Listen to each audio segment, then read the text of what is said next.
ถ้ากลัวจะโปมอันนั้นอาบน้ำถ้ากลัวจะโป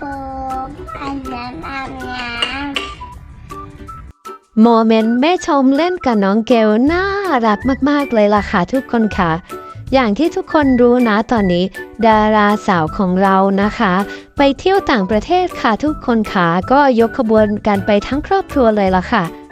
ช่วงนี้การอัปเดตความน่ารักของน้องเกลของพี่ๆอาจจะน้อยไปสักนิดหนึ่งนะคะเพราะว่าตอนนี้น้องเกลของเราอยู่ต่างประเทศค่ะแต่วันนี้ก็ยังดีนะคะที่คุณแม่ชม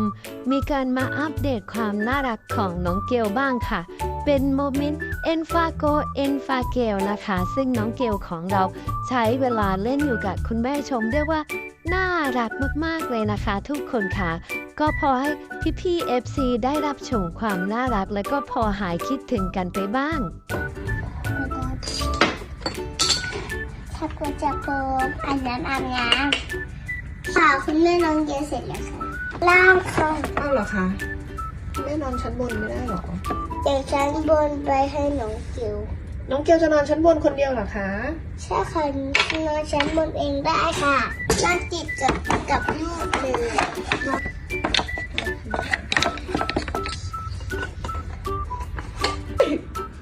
เราชอบปลากับถ้ากลัวจะโปมอันนั้นอาบน้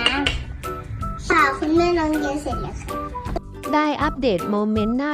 รักของน้องเกลแค่เล็กน้อยก็ยังดีนะคะทุกคนค่ะในส่วนโมเมนต์ที่ไปเที่ยวต่างประเทศเราก็รอการอัปเดตจากคุณแม่ชมนะคะทุกคนค่ะ